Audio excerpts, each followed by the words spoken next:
Welcome to The Mountain Gardener with your host, Ken Lane.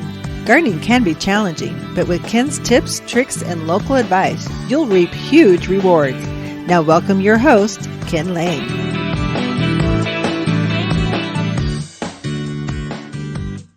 All right, and welcome to this week's edition of The Mountain Gardener. Your host, Ken Lane, talking about the landscapes of northern Arizona. And the monsoon season is magical. Oh my gosh, everything looks better.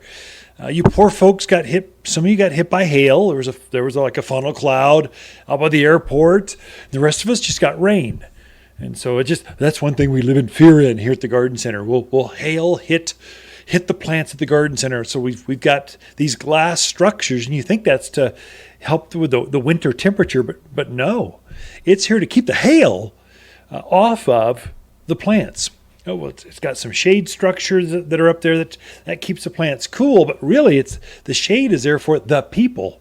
The glass is there for the plants to keep the hail off the plants. And so it's a wild one. Lots of moisture this monsoon season. So last year we had virtually none. And this year there's over 3 inches, 4 inches here at the garden center already. I didn't measure that last one midweek, but it's been a good, wet monsoons, and we're just getting started. So this rain pattern stays with us in the mountains of Arizona, usually the end of September or so, first part of October, then it subsides. We just get this beautiful kind of bright days, cool nights. It's just this beautiful fall weather. Fall is the best time of year, but in between that, we hydrate everything. Take advantage of the rain. This is a kind of our second planting season. We've had spring, that's the most popular, but now we've got this, the rains have come, the soil is warm, and now it's moist, it's humid, there's cloud cover. It's like you can't go wrong. It's so easy to garden during the monsoons here in the mountains of Arizona. You'll have great selection. The plants coming in during the summer, they're upsized. And so in the spring, yes, they're fully rooted. They're just starting to come out. So forsythias are pretty, they're in bloom, but they're shorter. They're full, they're just shorter. Now they've tripled in size. Same container size. Yeah, they're not in bloom, but they're just they're on steroids. And so you get more plant for the money with your summer selection at your garden centers. That goes for perennials, perennial flowers. They come back every year, whether they're shade-loving perennials like heucheras and hostas, or sun-loving perennials like echinaceas, gaillardias, agaras, there's salvias. There's so many. They're just bigger. In the spring, many of them are just they've come up out of the ground. Perennials, they rest underground and they come back fresh every spring. So they've come back, but they aren't quite in bloom. They might show a little bit of color, but this time of year, they're full of color. They're just covered in color. And a lot more choices available, because they're all in bloom. And so it's just a good time. If you're new, you just moved into that house, you can plant now. You poor folks get hit by hail. Oh, it's stripped like the pea vine, some of the Constellation trails, that airport area, it stripped the trees. I mean, pine trees, manzanitas, they were devastated. Or just nothing but foliage on the ground, all the way up towards, going up Willow Creek Road. It just stripped the trees. Fertilize your plants, clean things up, fertilize them. Take the 744 all-purpose food, spread it out underneath that structure, underneath the plants. Pick that up, and they were starting to form new leaf buds. The foliage was stripped off, and so it's going to have to reform. Those buds that were there already will emerge right away. They'll start, within 2 weeks, it'll look like a brand new plant. You'll see new foliage emerging. Things will happen. I'm not so sure about the pine trees. That one's harder. Pines, your conifers, those things that have a needle to them, they typically just flush growth in the spring. And that's it. So I'm not sure what they're going to do. It'd be interesting to watch. But all your leafy things, they'll come back. For the vegetable gardens, oh boy, they really got hurt. They just really took it in the chin. A lot of the herb gardens, the basils, tomatoes, squash, pumpkins, they just got beat up. Eggplants got bruised. You've still got plenty of time to plant. If we've still got some vegetable starts. I don't know if you can, don't start by seed because it just takes an extra month. We've got 3 strong growing months left in this season. More than enough time to start those annual type of flowers. If your geraniums just got stripped and just wiped out, you can put in another, go with a gallon-sized geranium. It will double in size by the end of the month. They're just actively growing right now.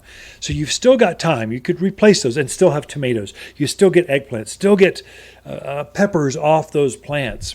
You've still got time. Don't get discouraged. This is a freak thing. You didn't see that kind of, funnel clouds with hailstorms kind of go together.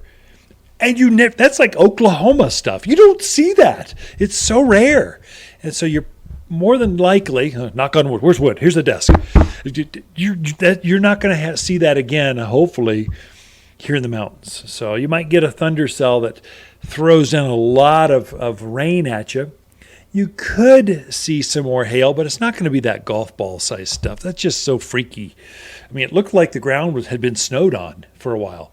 And so that's the monsoons for us. It's a good time to plant. For me, my wildflower patch is over the top. I've got maybe 2,000, 2,500 square feet of just wildflowers. And they are magical. And so there were a couple bare spots, and so I went and got a few more seed. I actually wanted some more grassy-looking areas. Those bare patches, I wanted to have more of we've got what's called a meadow mix. Real short grasses like buffalo grass, blue grama, Indian rice grass, and then we put wildflower seeds in with the grass. I was spreading some of that out, taking advantage of the rain. It's such a good time. I would think lawns. If you wanted to try to overseed a lawn or extend a lawn, you could do that now because it's so humid. It's shaded, it's cloudy, and so it's a very kind type of growing season for your plants. And the soil is warm, so they germinate right away, and they send the roots down right away. So take advantage of the rain. The best things you can do now, I fertilize absolutely everything. And then I'm adding to certain parts of the gardens. So I've added a few herbs. I added 3 new cat mints. I love cat mint. It's a perennial herb. Animals, javelina don't eat them. The hummingbirds and butterflies love them. They bloom a long time, and they come back every year. I love cat mint. So I put a few more in, and this is a great time to be doing that. So put them on the drip system. Water your perennials, in this kind of weather, a couple times a week, maybe no more than 3 times a week, especially if it's a drought hardy, kind of native-y kind of plant like echinaceas or coneflower. That's another name. You see those show up right now. There's 4 or 5 colors, some of them very exotic like mangoes and pinks, bright pinks, like glow-in-the-dark pinks. And of course, you've got the Arizona sunset, yellow, orange stuff. Those are boring. They've been around forever, but there's these new colors coming out that are very exciting. You see them showing up at garden centers now through fall. We're not quite seeing the fall mums, asters. It's a bit early for those. Those will show up usually in August sometime, maybe 3 weeks, 4 weeks, something like that. You'll start to see the autumn mix starting to show up. We did get hit with a little bit of hail here at the garden center. It ripped some leaves. We stripped those leaves off, like let's say maples, sycamores, redbuds, crabapples. So we picked those off because we want the trees to be perfect. We fertilized them, and literally by the end of this month, they'll look like brand new trees. So customers will come in going, whoa, I can't believe how nice your trees look. Well, it's because we're really caring. We touch them and care for them, and your landscape will do the same thing for you. So don't get discouraged. Got a lot of good tips, tricks, and garden hacks in this show for you. A lot of detail, but we got to take a break. Be right back after this. You've been listening to The Mountain Gardener with Ken Lane, owner of Waters Garden Center in Prescott. Join him every week for timely garden advice right for the gardens. Visit Ken where he can be found throughout the week at Waters Garden Center in Prescott. Some things are just better together. July is the best time to fertilize with all-purpose plant food from Waters. But pair the all-purpose with humic acid and it's a 1-2 punch of garden power. Humic acid gives your soil organic matter that helps plants' roots receive water and nutrients. So it makes fertilizer work even better. Like salt and pepper. Coffee and donuts. And hey, you and me. Aw, thanks, Ken. All-purpose plant food and humic acid better together, and only at Waters Garden Center.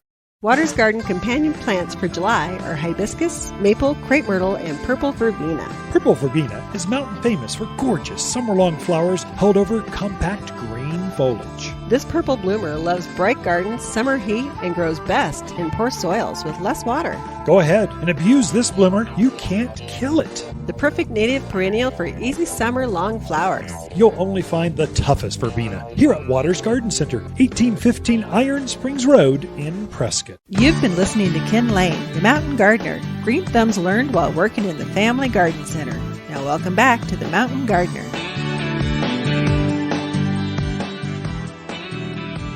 All right, so we are back with Lisa Waters Lane in the studio. She comes each week with your garden questions. Just what are your neighbors talking about? And I would imagine they're talking about a lot because everything's active. Everything's growing out in the yard right now. So welcome to the studio, Lisa. Thank you. Good to be here. How are your gardens looking? Our gardens look okay. We did not get the hail that a lot of people did. I've seen some very devastating pictures of people's yards. So sad, but I tell them, go talk nicely to them. There's more season left. They'll grow, fertilize them, take care of them. Did you see that video of Flagstaff? No. There's water flowing through the street through some neighborhood this week with cars being picked up and they're floating. I swear it was like Asia or something. No, it's just Flagstaff. It's like running down the middle of the street, picking up Priuses and bumping into trucks. It's like, it was fun to watch as long as you weren't there with your watching your car float down. A lot of rain hitting. Yeah. It's amazing. A lot of rains. As a kid, we had a wash. We lived up in Wildwood Estates out Iron Springs Road. That's where I grew up. And there was a wash down at the bottom of the house. And when it flooded like that, you couldn't cross the creek. You just were stuck until that flash flood was gone. We used to pick up, and I was a big, strong football player, and bench pressing 300 pounds. We'd pick up like boulders and throw them in to see if it would wash those boulders away. We're talking 100, 200-pound boulders like it was nothing, just like nothing. It's, you have to be careful with those flash flood. That's why they give you warnings. Folks that are new to the area, if you're a hiker, this is hiking country, if you're down a dry wash, you hear this clicking, click, click, click, click, click. Get out of the way. Get out of the wash, because that's usually what that is. A flash flood is coming, and those are the boulders being pushed in front of the water as it comes down, and people are killed by flash floods. So you need to be highly aware. We don't have tornadoes or hurricanes or we earthquakes. did have a funnel cloud, though. Did you see the picture of that over by the airport? But only goats were carried away, not barns and people. Well, true. I don't know. That is not real news. That's total just fun, and that's visions in my head coming out over the airwaves. Maybe we should move on to questions at this point. Good idea. I think it is time. So we do have questions. So Jill was out in her yard and noticed these great big beetles walking around, big claws. Yeah. Wants to know, are those bad for the yard? Should she get rid of them? Or what do you do? They're not causing any trouble? What's the deal? This is the benefit for the folks tuned in watching this on the video stream. Ooh. So we record it, we put it together a podcast, and we have segments. We do like video kind of stuff. But for you folks in the video, that's called, you see that? That's a Palo Verde. This is in our backyard. I was picking it up, playing with it. I posted this to Facebook. But it's like a 5-inch beetle that it has huge claws in the front of it, ginormous, like 3-inch antennae. And so it's called a Palo Verde beetle. No, they're not dangerous. But we don't have Palo Verdes up here. Well, they go after mesquites. They go after desert willows. They go after, I don't know where. I don't know what. That's what they're called. That's how gardeners know what they are. But it's Palo Verde beetle. Guy. Huge, like 3-4-inch beetle, black typically. And I was picking it up in my hand. They don't really bite. I didn't test it. I didn't actually put my finger in his big old claws. They're like 1/2-inch proboscis, whatever that mouthpiece is. Am I doing botanical names now? All my entomologist friends just ignore everything you're hearing on the airwaves. I can't believe he's saying that. I've got my doctorate in this. He's totally wrong. It's just a big beetle, and they don't eat your gardens. It's not a big deal. There's so few of them. It's kind of an honor to see them. They show up every summer. They lay their eggs. They get really tired, and they land like in your iced tea or your patio furniture or your back patio, your gardens, and they kind of croak and die. So you'll see them just laying out there around. They basically live their entire life cycle underground at the base of Palo Verde trees or other things in a grub form. They come up and they come up just to live for a few days as Palo Verde beetles to find a mate and hopefully more Palo Verde trees to lay eggs at. And that's it. That's their cycle. All right. Don't worry. Okay. We'll take your word for it on that.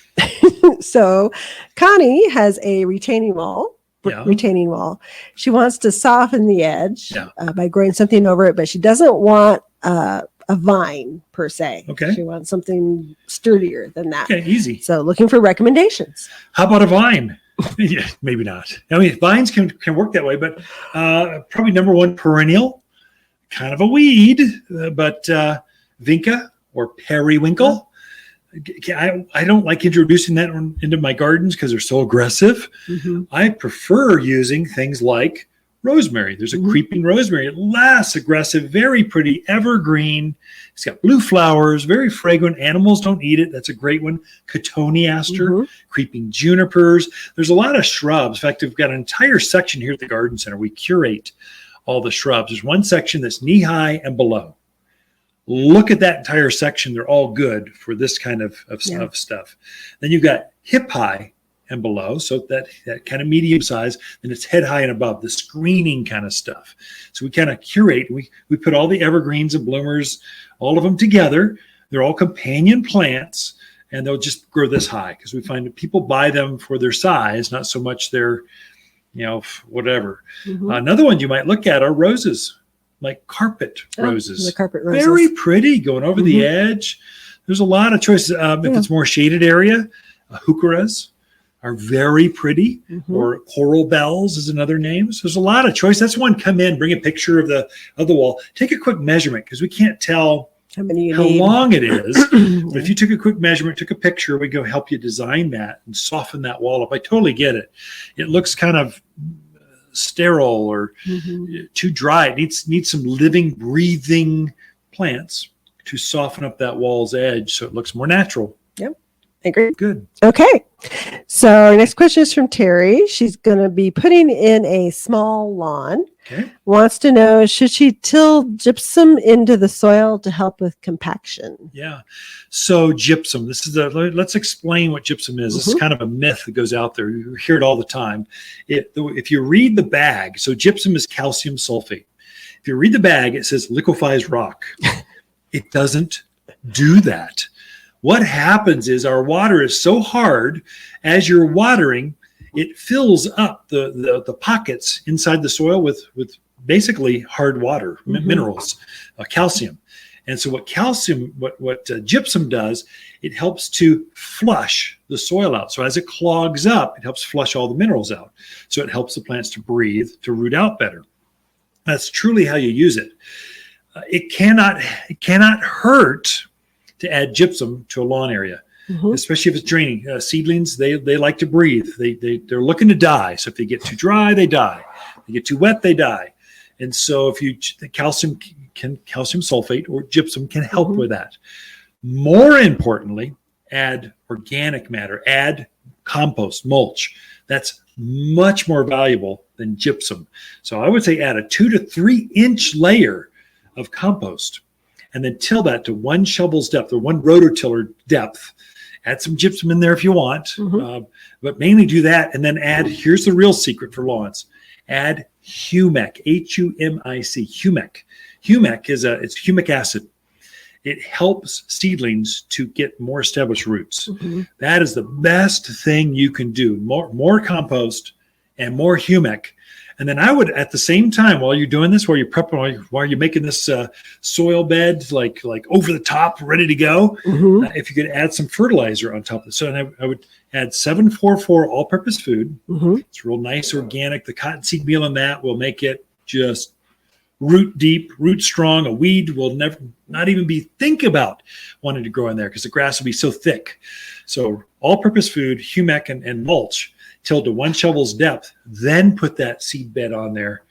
You will have a lush, and the seed will germinate within, we're talking days. I mean, by this time next week, you'll be going, I think I see green. And you will, because there'll be grass coming up. Would you, I don't have enough time. I can't ask. They'll have to wait. Until next week. More. Tune in for more right here on The Mountain Gardener with Ken and Lisa Lane. Thanks, Lisa. Be right back. You're listening to Ken Lane, a.k.a. The Mountain Gardener. Ken can be found throughout the week in Prescott at Waters Garden Center. Listen each week as he answers timely garden questions unique to mountain gardens. Waters Garden companion plants for July are hibiscus, maple, purple verbena, crepe myrtle, and pentas. Pentas are a butterfly magnet with super sweet nectar produced in starry flowers on 12-inch stems. She loves heat and wind with minimal care to keep the flowers coming. The large clusters of vibrant star-shaped flowers are stunning in pots and raised beds. A superb flower that outperforms others as long as it's hot. You'll only find heat-hardy pentas at Waters Garden Center in Prescott. I hate weeds. Monsoon rains are so refreshing, even my landscape comes alive, but so do my weeds. Stop weeds in their track in one simple step. Waters Weed and Grass Stopper spreads like fertilizer. It kills weed seed before monsoon rains allow them to sprout. No need to weed. It's safe for trees, even flower beds, and so much safer than that toxic waste the big box sells. Weed and Grass Stopper, it's just $24 and only found at Waters Garden Center in Prescott. You've been listening to The Mountain Gardener with local expert Ken Lane. Join the conversation every week as he answers timely garden questions. Email Ken a question directly from your phone to his desktop through the web at watersgardencenter.com. That's Waters with 2 T's, gardencenter.com. Now welcome back your host, Ken Lane. One of my favorite plants, kind of late summer to early fall, that just outshines the others. I guess there's several. Crepe Myrtles are in full bloom. They're pretty sexy. Those are pretty glorious. Glow in the dark pinks and reds and watermelons and brightest whites ever. But one of my favorites, just because it draws in kind of butterflies, hummingbirds, it brings the landscape alive with not just flowers, but also with wildlife. And I'm not talking mammals, I'm talking like insects, like butterflies. I love butterflies. So butterfly bush is over the top right now. This is the best time to select and plant a butterfly bush because you've got so many choices. You can see the colors. And there's a lot of choices. I mean, dark night purple butterfly bush. That's the one your grandparents grew. Yeah, it's a big boy. It gets up easily 10 feet, maybe taller. It's a big one. It needs to be aggressively cut back every year. Huge purple, like royal purple flowers all over them. And if you put one of those in the ground, let it grow up. You'll literally have dozens of butterflies at any given time on this butterfly bush. It's a great screen, fast growing, can't hardly kill it. You can use it as a screen or windbreak. It's a very good, hardy type of shrub for the mountains of Arizona, and it comes back year after year. It's too large for my landscape. I go with the medium to short sizes. So we're introducing new varieties all the time that are half that size. So I just planted some pink butterfly bush or ruby red. It's really a really rich, deep pink. I guess it could trend red, but ruby red butterfly bush, it only gets head high. Now that's much easier to maintain and yet it still has this great big flower that butterflies love. We've got them all the way down to a pugster.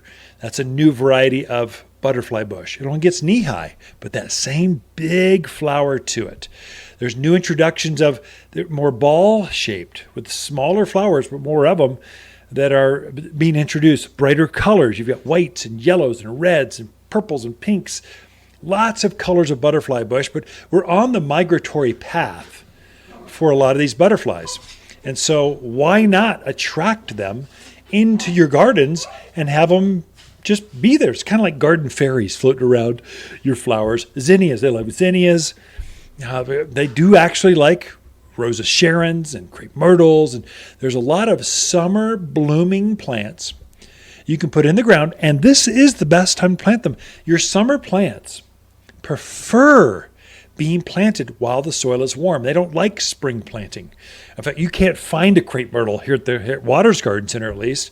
Maybe at the lower elevation places they might have them, but up here in God's country, up where it's still chilly, still kind of frosting at night, but bright days, typical spring.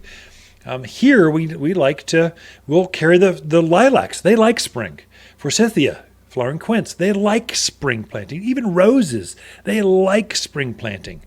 But your crepe myrtles, your chaste trees, your desert willows, a lot of your evergreens, they much prefer being planted when the soil is very warm. And so you'll see more choices of those plants. Also, those plants wake up later. So they're kind of twiggy in the spring. They wait to leaf out and to bloom until summer. They like everything about the heat. And so let them have the heat. This is the time when you want to introduce those into your landscape. I would say the same thing about many of we call them high desert or mountain desert kind of plants. Yuccas, agaves, cacti, choyas, desert willows, Apache plumes, ceanothus, cotoneasters, all these native plants that grow wild out on the hillside. You'll find better selection, better specimens, fuller specimens at your garden centers this time of year, and they prefer being planted this time of year. They'll root out deeper, stronger, faster. And so that's you get plenty of time, which is kind of different. A lot of places, like in the South, spring is your time to plant. It's too humid and hot in the summer, and then it's just then it's just over. In Phoenix, Palm Springs, Tucson, you plant in the spring, almost late winter, and then you plant again in the fall. You have these two planting cycles. That's okay. In the Midwest, you plant in the spring, and fall is for planting. Your big trees like maples and spruce and pine get planted in the fall. Here, up in Arizona, up in this, because of elevation and the monsoon patterns and how we operate, and because it's cool. I mean, even what is it? Right this week it was 80s, 90, and then it cools down to in the 60s. It's nice. It's just comfortable for you in the evening. It's just as comfortable for your plants, and they like that. And so you can easily introduce new plants. If you're new to the area and going, I might be running out of time, don't even think that way. You've plenty of time. First frost isn't till November, into usually Halloween, plus or minus a week or so. Plenty of time. In fact, that's when you put things in and have the fall color. That's when you put maples and your sycamores and your aspens in. It just looks so good and so bright, and they root out then through the end of the year. So plenty of time left. All right, that's it for this segment. Got more for you. Lisa Waterslane coming back with her garden segment after this. The Mountain Gardener, your source for timely garden advice right for higher elevations. Guaranteed to make a difference in your yard this season. Waters Garden companion plants for July are hibiscus, maple, verbena, and crepe myrtle. Crepe myrtle flowers are intense watermelon pink, solar reds, and LED whites that cover this heat-loving shrub. Plant where you enjoy its beautiful multicolored bark and sinuous branches up close. The flowers show against forest green foliage that turns red and orange in autumn. Growing to just head height, every yard has room for at least one, and only available for summer planting here at Waters Garden Center in Prescott. Gardening and you don't know where to start? Water's in-home garden service comes to you and identifies what you have and how to make it better. Design advice, water strategies, vegetable and flower gardens, soil and food needs, and problem solving. Always problem solving. You'll instantly be a better gardener. All for just $200 of expert time with a coupon to fill your garden dreams without ever leaving home. In-home garden consultations from Water's Garden Center. We can be at your home this week. You're listening to The Mountain Gardener with local expert Ken Lane. Mountain gardening is very rewarding, with a few Ken's tips, tricks, and garden shortcuts sure to turn your thumbs even greener. Now welcome back to The Mountain Gardener.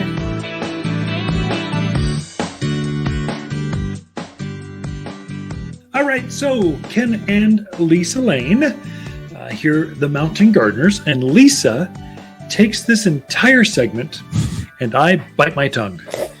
Or try not to say anything. We all know that doesn't. Anyway, it's good to get a different perspective from gardening. Mm-hmm. So gardening's all about different angles. There's different ways to perceive. There's no right or wrong. There's just what's personal and feels good for you out in the landscape. If you love hummingbirds, put more hummingbird stuff. If you're only here in the winter, because this is your winter home and Alaska is your summer home, put more evergreens because you're here in the winter. If this is your summer home and you winter down in Scottsdale or Palm Springs, put in more summer, fall blooming things because that's when you're up here. So you can personalize your landscapes. And so I thought you were going to bite your tongue. I'm still setting the stage for you. So, okay. Yeah. Here we go. Now you see what I deal with, folks. You see what's going on. All you guys understand, right? It's all my segment, except. Okay. So, hi, Lisa. Hi, Ken. I'm glad you're here. Me too. And may I wish you a happy anniversary a week early. Thank you. Big 34 is coming up. I went and got your yesterday. Can't wait. What is it? Share with the audience. They want to know. Well, they're going to have to wait till next week or the week after. We'll see. If we don't forget. Now we got 34 years and we're starting to forget. He's choked up about it. Take over the microphone. So, yes, what we're going to talk about this week is screen trees or creating a secret garden effect. Good. Privacy. So, living walls. Mm-hmm. So many new homes going up in the area, and people who've been on their property for 10 years, they never had homes around them. All of a sudden now they have a house going up next to them, and it's a little disconcerting to people. You definitely lost your privacy. You feel like you're out there on the back porch in your underwear or something. You always feel exposed. That's bad. You That's shouldn't a be doing nightmare. that.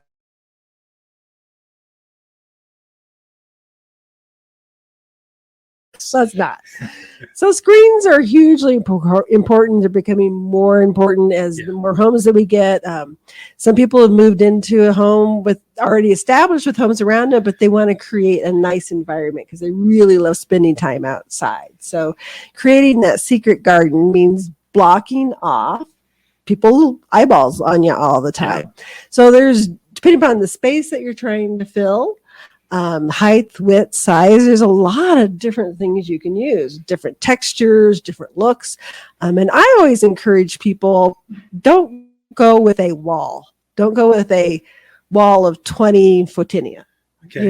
Try to mix it up a little bit. Maybe you do a tree and then some photinia and then another variety of tree. Just something to give so it's just not little soldiers. Feels more garden-esque kind of thing instead of a green wall, like a prison block. Right. It feels like a garden where like iguanas want to jump in off from tree to tree. Maybe that's Florida. Well, and also if you get, which happens, if you get a bout of some kind of disease or fungus or insect that takes out, like the Leland Cypress, a lot of people put Lelands in as screens. Well, all the Lelands have the Ceridium canker and they're dying out. So people who had these big walls of Lelands now are scrambling. That culture. If there's any disease that goes through, it's going to take them all out, and you're left starting over again. Right. if not going backwards. Right. So good idea to mix things up. I think it's more pleasing to the eye, and I think it's just healthier for the yard as well. So if we're thinking screen, some of the bigger screen trees you can use, of course, are Austrian Pine. Yeah, which is a great pine for here, fast growing, does well here. It doesn't get the scale as much. It doesn't get the borers in it as frequently. So it's actually a really good pine to put into our area. It's like a shorter ponderosa pine, but it holds its foliage right down to the ground. But it still has a long needle to it. And it's very hardy for here. Oh, yeah. Deodar cedar. So that's a really good replacement for those people who had the Leland cypress. That deodar is just a super replacement for that. Very fast growing, very drought hardy. Probably the fastest growing of all the evergreens. Right. And the biggest. That's probably why it grows so fast. We're talking 60 foot high and it gets 25 feet wide. Yeah. It's a monster. You need some space for that. Not for these little lots. This is the one you want to have a big yard for. My favorite, though, is you tell people how big it gets, and they go, that'll be somebody else's problem. It's true. I'm like, okay, good point. So very fast growing, very drought hardy. They can be a little weird looking when they're young, but give them a year or two, and they're beautiful. Spruce. So Fat Albert spruce, Colorado blue spruce, Norway spruce. A little slower growing, 6 to 8 inches a year, would you say? But you get a foot if you get the bigger, just Colorado. Yeah, the Fat Alberts from the dwarf varieties, but hoop baccaris, and they're big. They grow a little faster. Yeah. But still a great one. If you're doing a big area, put in a pine or a deodar and then put a spruce in front of it. Yeah, good idea. It gives you some nice contrast in color as well. So, because a lot of the spruces have that real blue color to them. So it gives you a nice contrast. Gold. I was thinking that the Deodar cedar gold, cedar. That's beautiful. Great. I saw a big one the other day, mature one. It was gorgeous. Yeah. Very nice tree. Arizona cypress, great one for windbreaks as well. If you're trying to do rake, fast growing, kind of has that bluish gray color. So another one, nice one to mix in with some more green on there. We use a lot of those, or suggest a lot of those out in the valley areas. So Chino Valley, Paulden, Dewey, Humboldt. They got big open spaces. They've got wind tunnels. They need to cut the wind and privacy all at once. And yet they're hardy enough to, once they get up to size, they'll go by themselves. Right. Great plants.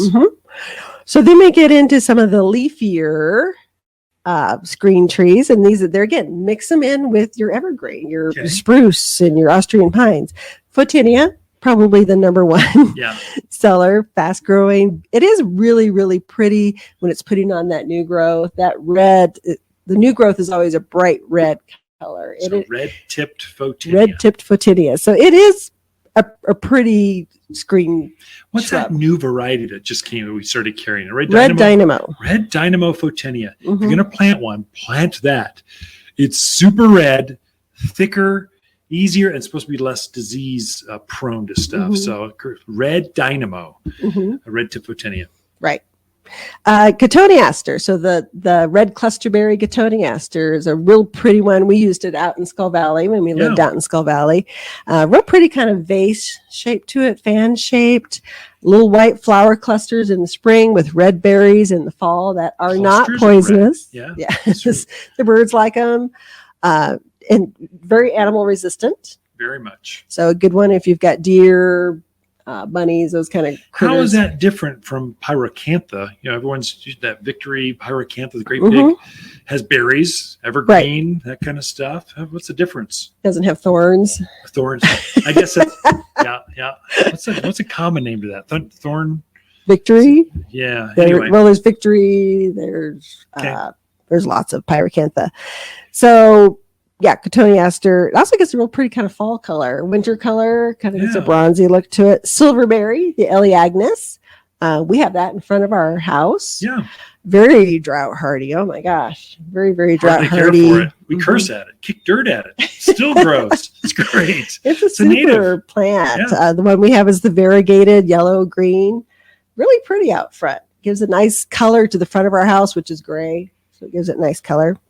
So vines are another way to screen, whether you grow them on trellis or you're just letting them You're telling me to hurry up. I can't do it. Making sure you're watching the clock. You see the list. You haven't even hardly scratched the surface. This is a great list, by the way. It is. So vines that are evergreen, honeysuckle, the Hall's honeysuckle, real pretty, fragrant flowers in the spring and summer, lovely.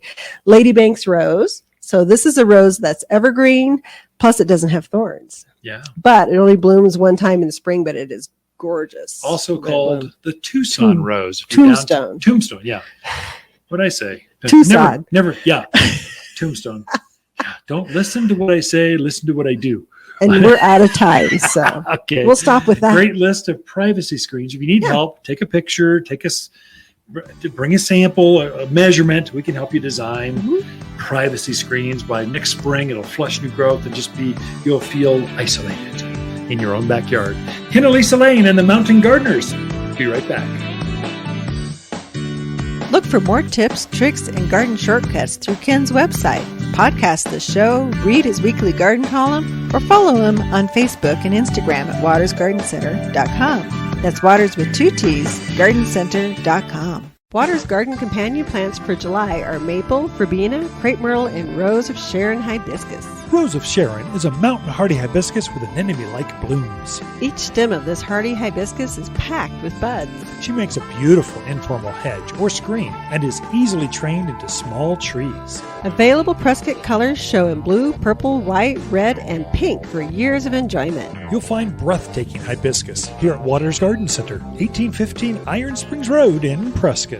Some things are just better together. July is the best time to fertilize with all-purpose plant food from Waters. But pair the all-purpose with humic acid, and it's a 1-2 punch of garden power. Humic acid gives your soil organic matter that helps plants' roots receive water and nutrients. So it makes fertilizer work even better. Like salt and pepper. Coffee and donuts. And hey, you and me. Aw, thanks, Ken. All-purpose plant food and humic acid better together, and only at Waters Garden Center.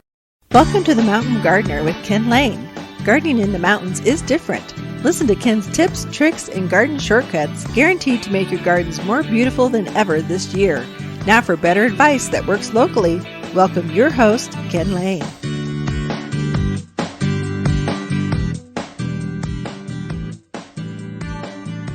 So I mentioned that it's okay to plant now. The moisture, the warmth, the monsoon rains and humidity really make it good. But how do you plant? And so if you've tried to dig a hole anywhere in the mountains of Arizona, you've realized it's really hard digging here. So out towards Granite Mountain, that area, you all have some crushed granite with a hard pan about a foot down that's just rock hard. It's terrible. Out to 69 Quarter, all the way down over to Cordes Junction. Caliche layer. You've never heard of caliche till you come here and try to garden. And that's it's a calcium layer. It's like this chalky gray band. You'll see it on the roadsides as you're driving down. They've cut the side of the hill. You'll see this gray band that's in the soil. That's caliche. When water hits that, it's like concrete. Water does not penetrate through that, and so plants will struggle. They can drown, they can have issues. So there we try to fracture that thing up. Realize this: plants in the mountains of Arizona do not have a taproot. So the roots, that's a myth. The roots don't go down. There's nothing down there for them except boulders, rocks, caliche. There's no topsoil. There's no nutrients. There's no worms. There's no moisture down there for them. And so what they do is, even the great big ponderosas, large junipers, silverberry, serviceberry, these big natives, they have a taproot that goes down about 18 inches. Then it turns, and I call it like the hockey puck. It's hockey stick, excuse me. It actually goes down, and then it turns, and it runs just underneath the surface of the soil for hundreds of feet in all kinds of directions. If you know that's how your plants are going to grow, whether it's a new fruit tree, let's say new apple or pear tree or plums, or a new flowering butterfly bush or a rose bush, it doesn't matter. If you know that's how those roots are actually going to start growing, dig a hole that encourages that. Promote it. These plants know they're in this monsoon pattern. It's going to have dry spells. And when it does rain, make sure the roots are right there underneath the surface of the soil so you can pick up as much moisture as it can when it does actually rain. That's also where the nutrients are. That's where all the mycorrhizal colonies and the worms are. They're active right there within that first foot or two of soil. And that's where the roots are of your trees and shrubs. Encourage that. So when you're digging your hole, let's say you've got a great big, say 15-gallon maple tree you're going to put in, or multi-stemmed aspen, a larger plant, larger root ball. The hole that you're going to dig for that plant is only as deep as the bucket. So even a 15-gallon plant, it might need a 14 to 18-inch hole. That's as far as, you don't have to go deep, but you're going wide. You're going to dig that hole 3 times as wide as the bucket, kind of shallow, saucer-shaped, and only as deep as the bucket. And then many of you, that soil that you take out of that hole, some of you, you're going to have to screen or screet that soil. You're going to have to get anything bigger than a golf ball needs to get out of there. Because as those bigger particles, rocks, chunks of debris, as those heat up in summer, they actually roast or heat up the roots and they cause damage. So they're actually, the particles are too big to actually hold water molecules. So you want smaller particles, smaller pieces of soil. So some of you may have to actually screen your soil. You're going to take that and that whatever's left of that dirt, we're going to use that to backfill around this root ball. And so you'll need to do something extra. Add some composted mulch. We call it Water's Premium Mulch. So we've got an old sawmill over in the White Mountains, and the saw tailings of this sawmill, we're harvesting that. And so it's been composting there for decades. We'll take that and screen it down to 1/4 inch minus, very fine compost. Locally sourced wood chips, basically, that looks chocolatey, mocha kind of. Plants love that. So we're going to take about 1 shovel or about 1/3 of mulch to your native soil. So kind of 1 scoop of mulch to 3 scoops of native soil. If that helps you. About 75 to 60% native soil. We just want to amend that so that we've got some organics in there. That's what's going to bring the worms in. That's going to help the roots kind of get through that clay soil or hold the moisture in around this really crushed granite kind of stuff. It really is a game changer. So you're trying to reintroduce some organics into that planting hole around the roots. So blend that together. Now you're going to take your plant and pop it out of the bucket. Before that, the soil has been dry. I don't know what it is now. I haven't planted in the last week, but soils are starting to rehydrate. What I've been doing up until pretty much this week is I'll take a hose and I'll just fill that planting hole halfway up with water. I want to hydrate not just the plant. I'm trying to rehydrate the soil around the plant. So I'll actually purposely have a sloppy planting hole I'm putting that new root into so that it hydrates that plant I'm planting, but also the surrounding soil. So probably even now, even with the rains we've had, add some water into that planting hole. Again, you're trying to rehydrate the plant. Many times what will happen is if the surrounding soil is really dry, you'll put your plant in and the surrounding soil will actually wick away the water. Even though you're watering that plant right afterwards, there's so much soil around it that it almost sponges away or wicks away that moisture that you gave that plant. And within hours, it's bone dry. So if you rehydrate the soil, it doesn't do that as much. It's kind of an insider tip to planting in a dry, arid climate. It really does make a difference. Now, I'll pop that plant or cut off that bucket and I'll look at the roots. A lot of folks advise you to beat up the roots so there's hardly any soil left. Don't do that. That's not good. I might massage the very bottom of the roots a little bit. The sides, I really don't do that much. If you're buying a good quality plant, they will not be root bound. Some of the old leftover plants from last year, they couldn't sell them. What will happen is they'll bring them up for sale again this year, and they've outgrown their bucket. And so the roots will start spinning round and round in the bucket. That's called that root bound. So there you try to score it or root prune some of those plants. If you're buying a good quality plant, you shouldn't need to do that. You won't see that. The bottom of the bucket can maybe see a little bit of matting underneath. I'll just massage it a little bit. I'm being very tender, gentle with that root ball. I'll backfill it. I'll put it in my soupy kind of planting hole. Then I'm taking my mulch and native earth blend of soil, and I'm backfilling around that. Here's an insider tip, and this is a curse that we have because we're near Phoenix. Don't do it the way Phoenix does it.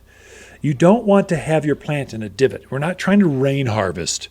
Oh, you want to have it below grade so the water can flow into that root ball. Don't do that here in the mountains. We can drown things. We get a lot of rain when we get it. So you kind of want that soil to be, that top of that root ball should be at soil level, maybe even a little above. In fact, most of my plants I have on a very slight mound. I'm trying to ensure no matter how much summer rain I get, I'm not going to drown my plants. So I want to make sure the plants have to breathe oxygen at the root level.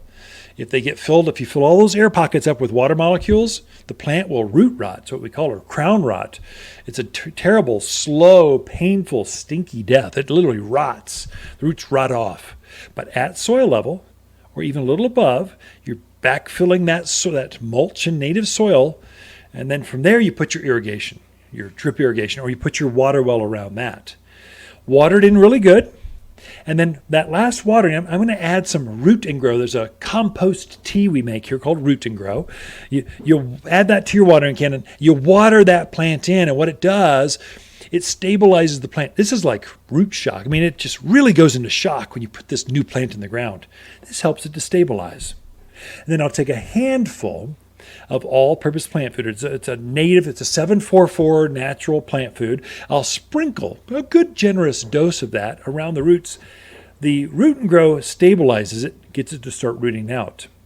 The all-purpose plant food, that 744 food, that gets it to encourage new top growth, more foliage, to really start growing and taking in that new landscape spot in your yard. That's how you plant. So you always need three things: mulch, food, and root and grow. And then dig a hole that's the same depth as the bucket, but wide. That's how you plant. We've got a handout here. It's free. Ask for it. It's got pictures. It tells you exactly how much. But we want you to be more successful with your plantings. Summer, fall, through next winter. We just want you to be more successful here at Waters Garden Center. You're listening to local garden expert Ken Lane, the owner of Waters Garden Center. He can be found throughout the week at Waters Garden Center, located in Prescott at 1815 Iron Springs Road. Thanks for tuning in to The Mountain Gardener. Waters Garden companion plants for July are hibiscus, maple, verbena, and crepe myrtle. Crepe myrtle flowers are intense watermelon pink, solar reds, and LED whites that cover this heat-loving shrub. Plant where you enjoy its beautiful multicolored bark and sinuous branches up close. The flowers show against forest green foliage that turns red and orange in autumn. Growing to just head height, every yard has room for at least one, and only available for summer planting here at Waters Garden Center in Prescott. If life is a bowl of cherries, why not make them the biggest, sweetest cherries ever? Waters Garden Center is super excited to introduce our new organic fruit and vegetable plant food. This fertilizer has the bonus of added calcium that gives fruit trees and veggies an extra boost to produce healthy, abundant crops. Feed your plants now to help them thrive and grow more fruits than ever, and just $27 for a 20-pound bag. Safe, natural, organic fruit and vegetable plant food only at Waters Garden Center. You've tuned in to The Mountain Gardener with local garden expert Ken Lane. Join him each week as he answers timely garden questions that are sure to make a difference in your gardens. Now welcome your host, Ken Lane.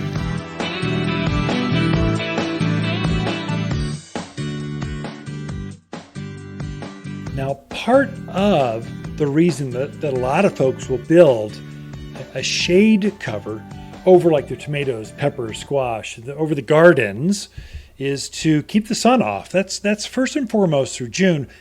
But the real benefit is when you string up some shade fabric, usually using a very like 50%, 60% shade fabric, you strap that or tie tape that onto, let's say, PVC type of structure you've built, goes over your tomatoes or over your gardens. The reason you're really doing that is if it hails, that hail will hit the fabric, bounce off, and it keeps your plants from being as shredded as badly. Again, if you've been hit by hail, make sure it's not too late. You can get the plants to recover. I know it's discouraging, but the gardens are actively growing, and they'll actively repair themselves right away, within days. So just fertilize everything in the landscape. If you've already fertilized, that hail and that rain kind of got that fertilizer to go down or plant food down into the soil. So the plants will start picking that up, and they'll use that energy to form new leaves right away. And you might even get some more flowers on like desert willow and catalpas, some of these blooming trees. And so don't be discouraged. Protect things. If you see that, kind of watch after them, but then don't ignore them, but just fertilize them. Kind of talk to them, clean things up, and they'll recover. We do have a few really good garden classes. There's 3 of them coming up for the rest of July, and I'm teaching the one this weekend. It's called Avoiding the Common Pests at All Costs. So how do you deal with blister beetles? How do you deal with grubs and grasshoppers and spider mites? We're going over examples. I'm going to call my garden center, my gardens, looking for samples. We'll go over leaf spot. How do you deal with all this? How do you get the plants to grow past a swarm of blister beetles that strip your trees? There's an easy way to do that. July 17th at 9:30, we've got privacy screens and barriers. We'll have exact samples. How do you use these plants? What kind of spacing do you need to screen off your neighbors? If you got a new hot tub, if your neighbors bought a new Class A RV and they're parked right in your face on the back patio, we'll show you how to screen that off, setting the stage for just a big green wall. Then the last one, July 31st at 9:30, the edible landscape with trees and berries. It's a good time to be planting edible trees, grapes, blackberries, raspberries, blueberries. How do you do that? What are the best varieties, and what are the companion plants? Some of them need pollinators. So we'll go over that and a whole lot more. So that's a class. Take a look at watersgardencenter.com, and you'll see a big classes button right there at the bottom. You can't miss it. And then on Facebook, we list that under events. So look up Waters Garden Center, and then you'll see events right there, and all of them are listed. We have garden classes that are free every Saturday at 9:30. You're welcome to join us. We just want to share some insider tips to better garden techniques at the higher elevations of the mountains of Arizona. And then throughout the week, if you can't make Saturday, we live stream it on our Facebook page and YouTube channel. And then we love helping folks just one-on-one. Come in as a friend, as a neighbor. We'll give you the grand tour, show you how to best put that garden project together. Ken and Lisa Lane, the mountain gardeners. Throughout the week, we camp out here at Waters Garden Center, and we love talking to fans of the show. If you want a more fruitful garden, increase success in your landscape that just feels better, then tune in every week to The Mountain Gardener. Years of tips, tricks, and garden shortcuts are guaranteed to make your gardens nicer than ever. Listen to this podcast or read Ken's weekly garden column by visiting watersgardencenter.com. That's Waters with 2 T's, gardencenter.com. Thanks for tuning in. Look, if your mom, wife, or mother-to-be enjoys dead, cut flowers and the peace that comes when dining with all those kids, then by all means, take her to your favorite buffet, rather than some piece of plastic. But if she really loves her garden, a gift card from Waters makes perfect sense. In reality, you're giving her 90 minutes of peace and quiet while she shops for her own flowers. Waters Garden Center, 1815 Iron Springs Road in Prescott, the place where people who love their gardening moms love to shop. If you want a more fruitful garden, increase success in your landscape that just feels better, then tune in every week to The Mountain Gardener. Years of tips, tricks, and garden shortcuts are guaranteed to make your gardens nicer than ever. Listen to this podcast or read Ken's weekly garden column by visiting watersgardencenter.com. That's Waters with 2 T's, gardencenter.com. Thanks for tuning in.